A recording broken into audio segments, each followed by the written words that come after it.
So in this episode, I want to show you, I want to tell you everything I know about gas valve. So the gas valve, basically, it control when gas should feed the furnace, and there are several controls. Now, as you see, I'm gonna bring my microphone to the gas valve. Hopefully, you can hear it.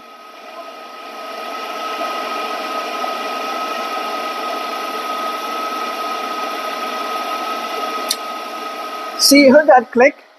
When you hear that click, the gas valve will come on. I want you to remember that click is very important. So now the gas is on. I'm gonna shut it off.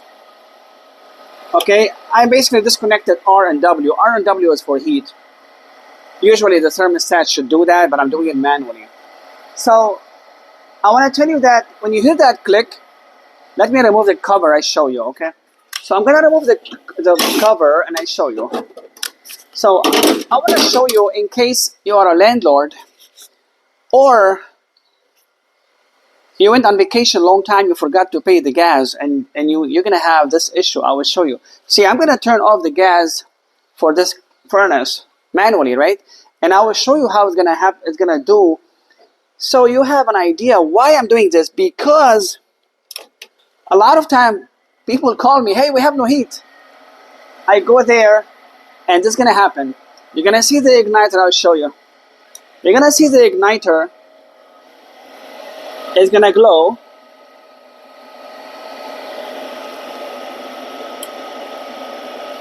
And see, it's glowing.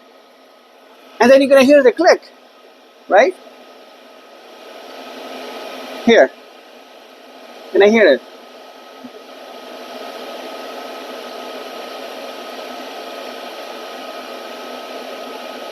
See? So now, what happened is I turned the gas off, right? Why I did that? Because I want you to know exactly what happened when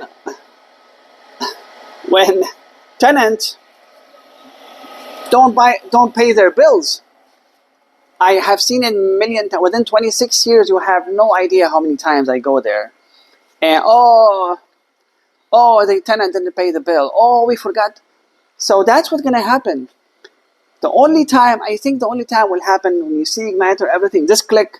So there's power, comes the gas valve, and it's ready to open, but there's no gas. So what you do to check this, if they have a gas oven, turn it on. If the gas open work is good. Sometimes, believe it or not, especially when the gas pipe is on the roof, for some reason, especially if it's a long gas, usually rooftop, technicians know what I'm talking about.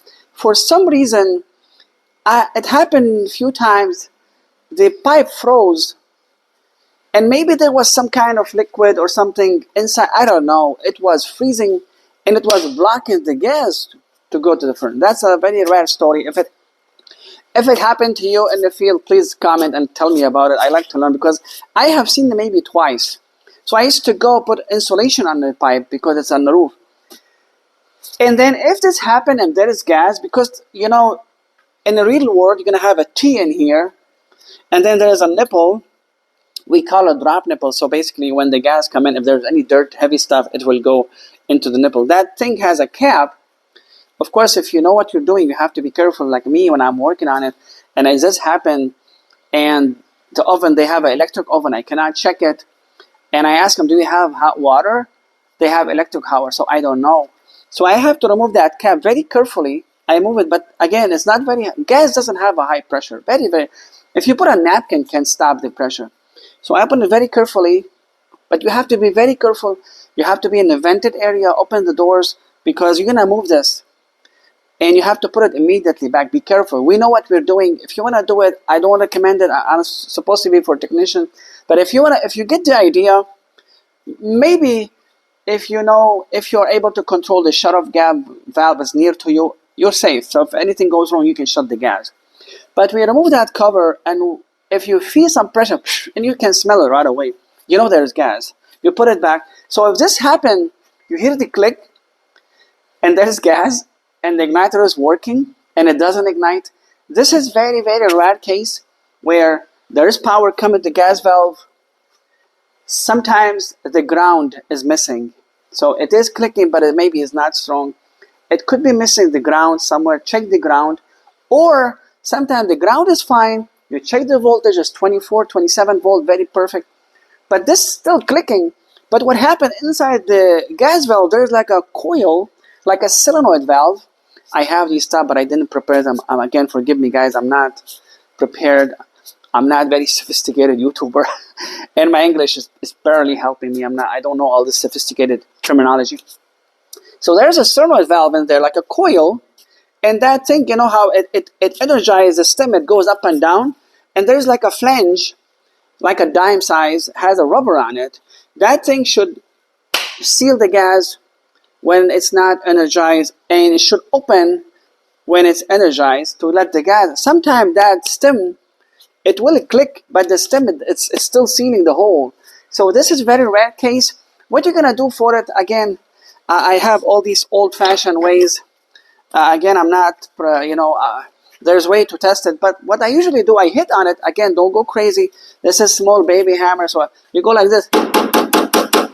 Actually, sometimes that stem can release. Again, it's not 100%, but try it. It will help. And then, if it works, don't think that's it. You're good for 10 years. No, you have to change it as soon as you can. So this case, and then if you have no power coming here, that's another case. If you have no power coming here, then check if there's something wrong with the control board. Again, sometimes the limit can interrupt the power only for the gas valve. Usually the limits are made for safety. If anything goes wrong, too much heat going on, and the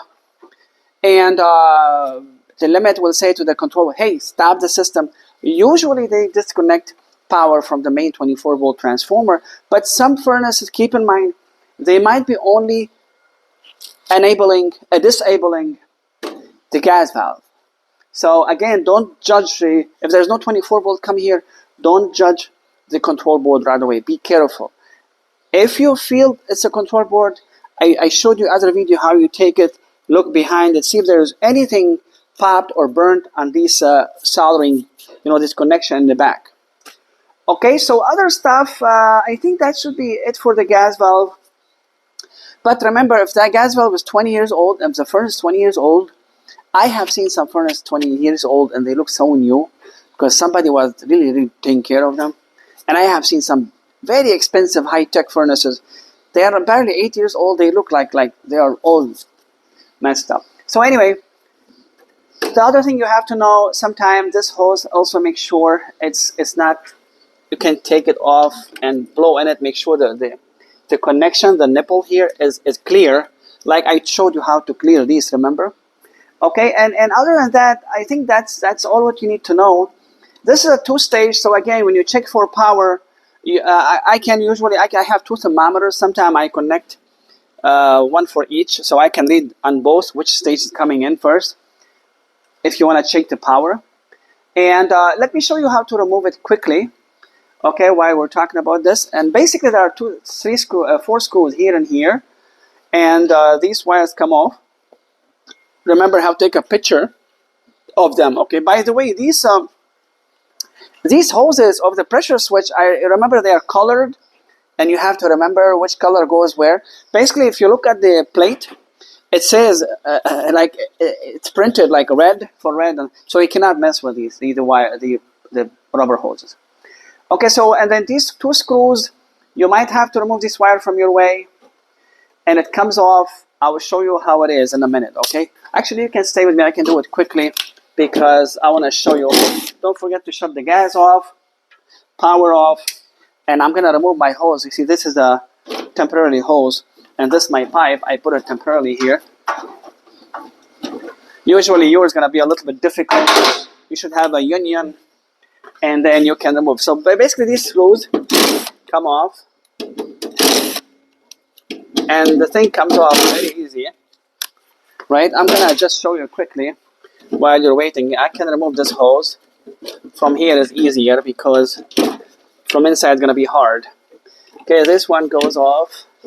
Take it off, and the whole thing comes off. You see, it's not hard. So remember, I'm gonna remove this. So I'm gonna remember orange, brown, yellow. Okay, If I made a mistake, guys, remind me, okay? Be my guy. So the thing you have to remember about gas valve, if you get a new one, you should always follow the arrow, okay? There's an arrow in here.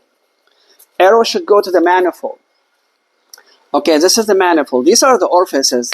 If you are changing the thing, I always poke these just in case, because sometimes some of these can be really dirt in there and they don't shoot the gas perfectly. So while you're doing this, grab a needle, something very fine, and poke them. Okay? And that's how you take it off. You're going to remove it this way. And then again, when you put the pipe back, I have seen people, they go crazy on this as if there was like a 2000 psi petroleum going in there. Basically, it's only it's between 6 and 8 inch of water column. It's a very low. If you put a napkin on it, it will stop the pressure. So I know it's for safety, but when you do this, you tighten it with a small wrench, like a small baby one like this, right? So when you put it, don't go crazy on it, because I have seen people, they go crazy. They use like a 4 feet long wrench and they go crazy on it. You don't have to. I mean, it's okay, nothing's gonna happen. But when you wanna remove this, it's a hell, because so basically, let's say I put Teflon on it, or I prefer pipe dope because pipe dope doesn't break. And you go like this, right? You go like this, right? See? And then you give it another kick, and that's it. Like, that's too much. That's it.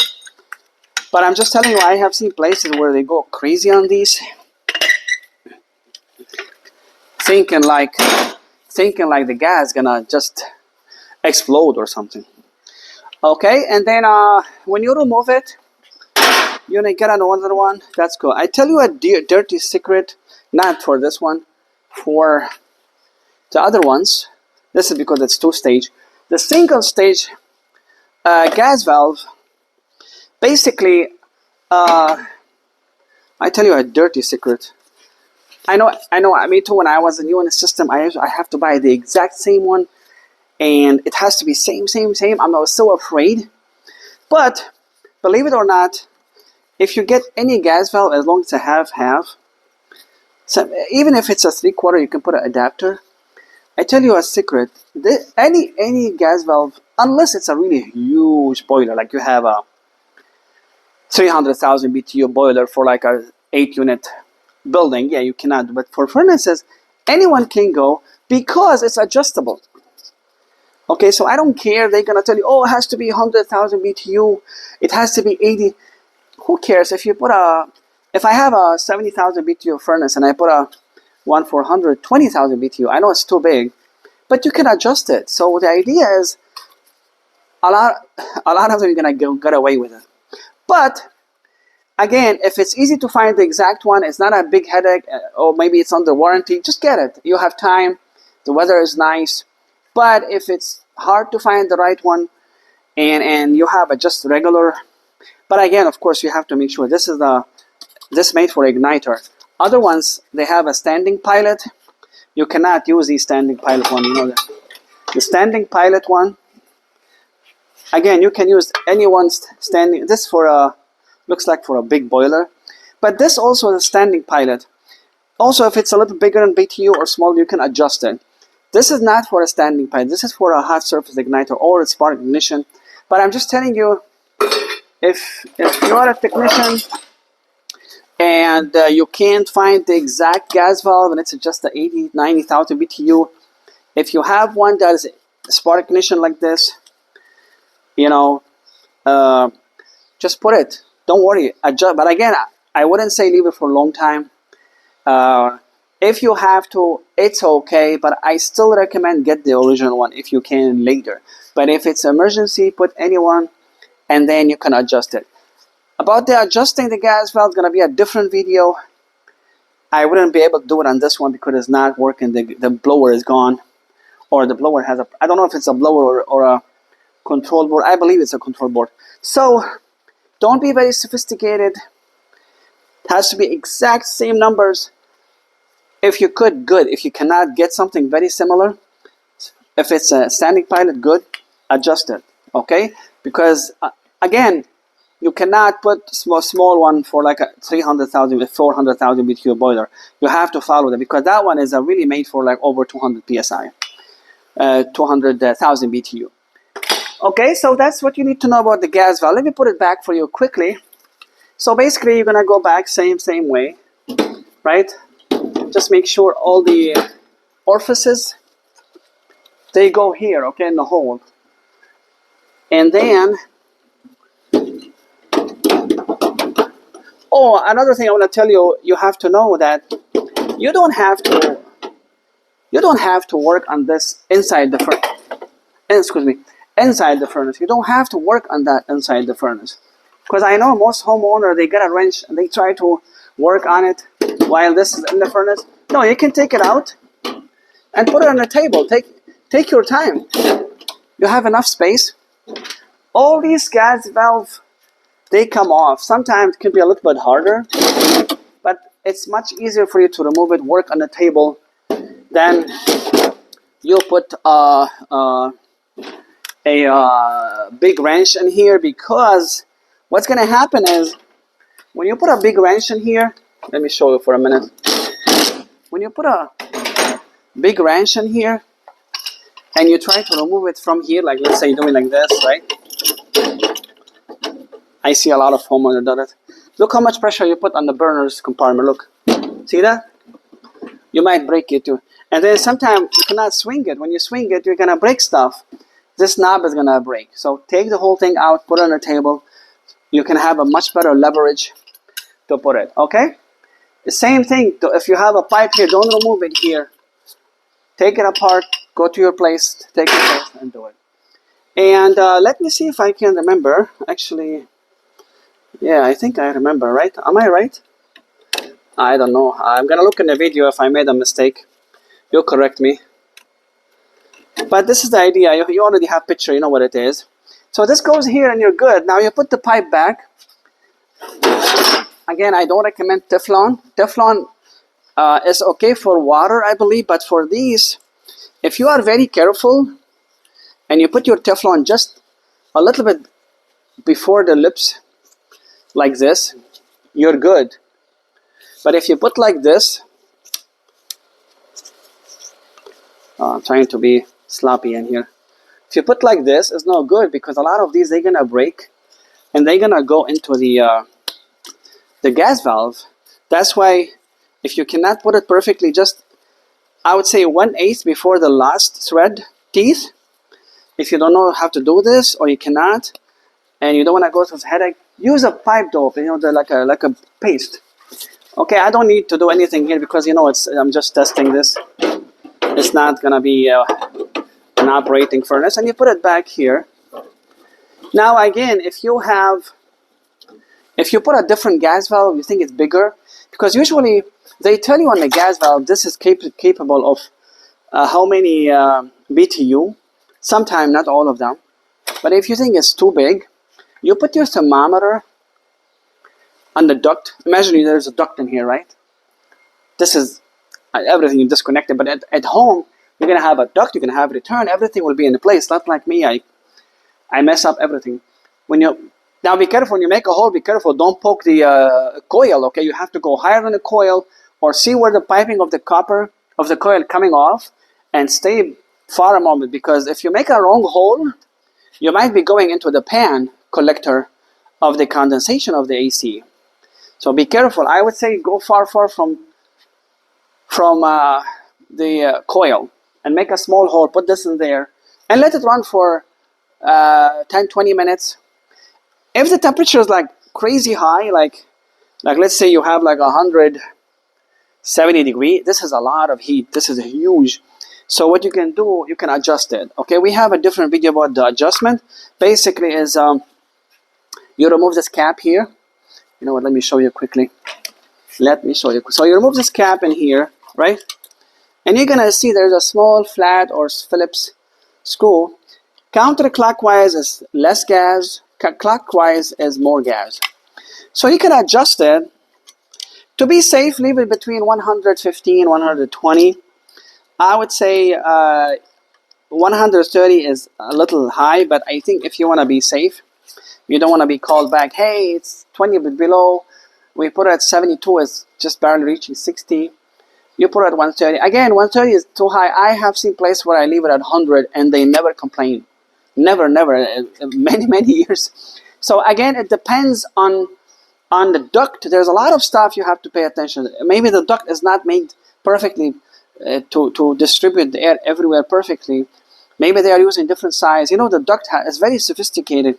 Like, for example, if you start with a big duct, like let's say 8 by 20, every 10-15 feet you have to reduce it, and then you have to make. So if somebody use one duct same size, I have seen it many handyman doing it.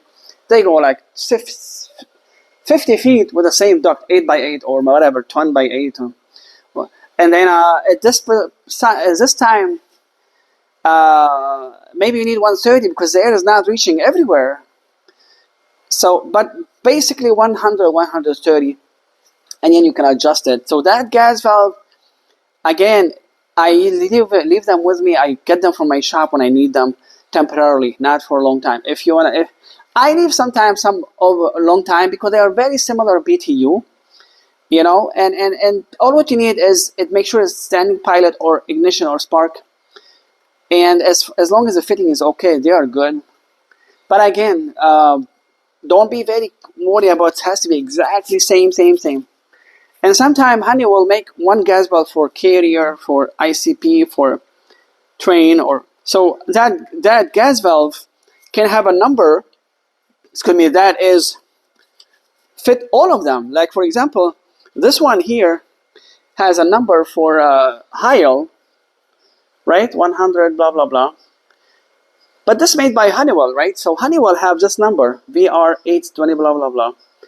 So if you get this number, it might be made for train, but again, it's the same thing, right? So it doesn't have to be 100% for train, as long as the number is good.